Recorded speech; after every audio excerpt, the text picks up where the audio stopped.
You can burn through hundreds, even thousands of dollars on Facebook ads and pretty much still not make any profits. Not because Facebook hates you, and not because your designs are bad, but because you've fallen into one of the silent traps that most print-on-demand sellers never even see coming until their bank account pretty much shows them. So I'm going to go through all of those with you now. And I've been running Facebook ads for print on demand for years. I ran my first ad back in 2014, and boy was it scary. Since then, I have spent an ungodly amount of money on Facebook ads, and I'd rather not think about it for too long.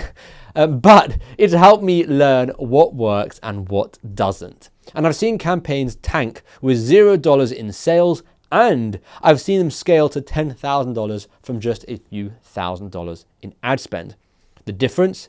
It wasn't luck. It was avoiding the exact pitfalls I'm about to show you today. And this stuff I wish I knew before I spent my first penny on ads. These ad pitfalls are like invisible leaks in your business. You don't notice them until it's too late. And once the money is gone, well, it's gone. And today I'm going to walk you through my biggest Facebook ad mistakes that are draining your budget, destroying your conversion rates, and making it almost impossible to scale, even if you think you're doing everything right. Let's start with the first and possibly the most expensive mistake: running ads before your store is ready. This is the most common mistake I see. You turn that ad tap on before you're ready for the traffic, and it's an easy mistake to make. You're eager to get some visitors to your store as visitors equals sales. Well, no.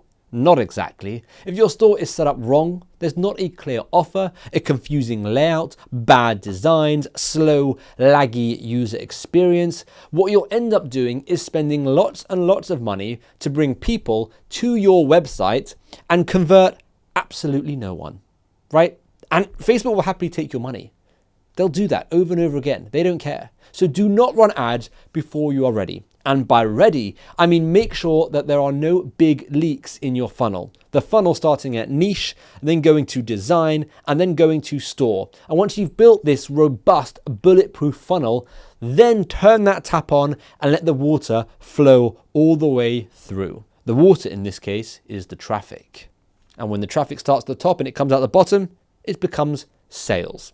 I'll let you into a little secret. The turning the traffic on and bringing people to your store, well, that's the easy part of this entire business. And if you're not getting sales, it usually isn't a traffic problem. Of course, there are people who tell me they can't do this and they haven't gotten any sales, and that's because they haven't actually run any traffic at all. Their store and their designs were really good, but with Shopify, there's no integrated marketplace like you have on Etsy or Amazon. Your designs won't sell themselves. You need to run some sort of traffic, whether it's organic or paid. So don't obsess and never graduate to running ads. Just make sure that your funnel is good, there are no holes, you have solid designs, a solid store, then start that traffic.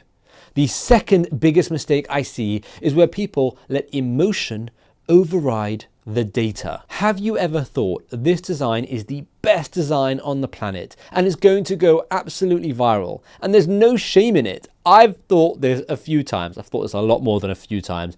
And it's the biggest disappointment. What typically happens here is you might refuse to look at the data and keep this design going. After all, it is your golden ticket to financial freedom. That's at least what you've told yourself, because this is the best design ever. Try avoiding this mistake at all costs. Forget your gut, forget your instincts.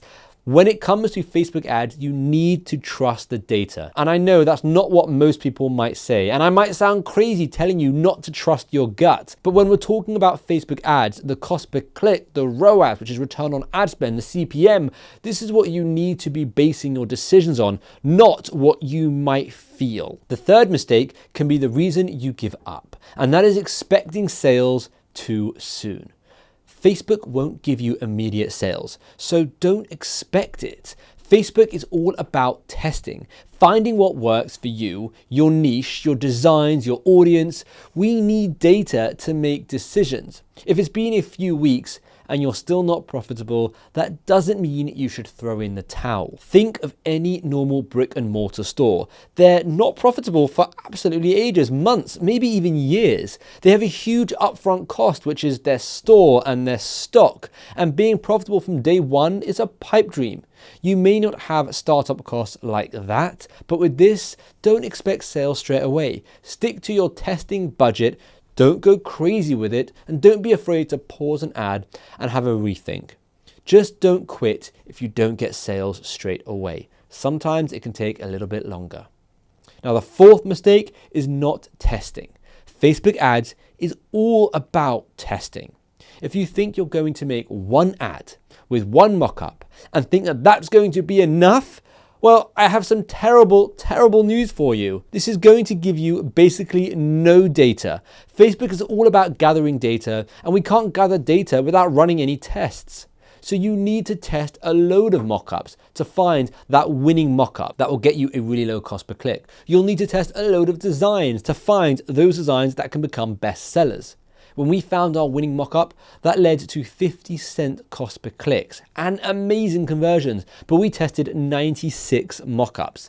Yes, it was a lot, and yes, it was difficult, but the payoff was more than worth it. The fifth mistake is over-targeting. It's not 2017 anymore. Facebook's broad targeting has come a long way. The AI algorithm is flipping good. So many people think they're so smart to run interest-based targeting ads, such as targeting the keyword driver for a golf t-shirt. It's just not necessary, and it majorly narrows your audience reach down. The sixth mistake is low quality creative. The creative means two things: the mock-up and the design. Bad designs simply will not sell. No matter what you do, bad mockups don't help, but I have got sales with bad mockups. Bad mockups can result in very expensive cost per clicks, which makes being profitable extremely hard. Bad quality designs will not stop people scrolling. It will not get clicks, and it most certainly won't get sales. I won't go into crazy detail here, but you need to know this. This is the most important bottleneck. It's where 99% of people fall short. So if you can stay on top of it, you'll already be doing better than most people doing print on demand. I have tons of videos about mockups and designs and how to get them perfect. So definitely feel free to check out the rest of the videos on my channel. That is what I talk about a lot. The seventh mistake is not monitoring your ads daily. Now, let me just get something straight. I don't want you to obsess over them, but checking them every morning for 15 minutes or so to ensure your cost per clicks are good, your data's good, your ads are performing as they should be. There's nothing that needs your immediate attention. This is very important. It will ensure that you don't bury yourself deep into a money hole. I wouldn't want you to waste hundreds, if not thousands of dollars because you forgot your ads were running. And maybe it's been 2 weeks or a month. Let me tell you something, Facebook won't refund you because you forgot to turn your ads off. You'll just be out of a lot of money. The eighth mistake really drains your bank account. So listen closely. This is scaling too fast or too aggressively. And I know an ad that is performing so well, all you want to do is just throw more money at it. But you have to do it in a smart way. If you just double your budget each day, you'll absolutely destroy that ad's performance. The cost per click will go through the roof and it will stop performing as you hoped. You want to scale up smartly, and you can scale vertically or horizontally, meaning by increasing the budget or increasing the number of ads. So if you have 5 ads running, you can make 5 more. And that's one way to scale. The other way is to increase the budgets on those original 5 ads. But please do it smartly. No more than 20% bumps every few days, every 2 to 3 days. Don't increase by like 200%. And then the ninth mistake, and possibly the most crippling mistake that I've mentioned in this video, comparing yourself to others. But not just anyone, those that are more experienced and more successful. We've all done it, unfortunately. It's the curse of social media. Whatever you desire most, the algorithm on Facebook, Instagram, YouTube, TikTok, it will feed you with people that already have it. and we are constantly comparing ourselves to those people. If I really want to be successful so that I can buy cars and do whatever, my feed will be full of people who have done that, and I'm constantly comparing myself to those people. It's really important that you don't do this. It's been really hard for me, but I feel like I've gotten over it quite a bit now. But you just try your hardest not to do this. Don't focus on other people's success screenshots. Focus on taking your own success screenshots. And by all means, learn from those more experienced people. Seek advice where you can, but don't think, I'm not good enough because that person is doing better. Just strive to be better than you were the day before. That's all you have to do. If you can get a little bit better each and every day, you'll come a very long way. Let me know in the comments some of the struggles that you've been having with Facebook ads. And of course, if you want a place where you can pretty much cut out all the noise, where you can get personalized attention and feedback, you should really check out my print on demand community. It's called Design Hub, and there's over 450 people in there that will tell you how awesome it is. And there's over 450 people in there that are getting a lot of attention, a lot of help, and are building real brands using print on demand. So check it out. The link will be down below in the description.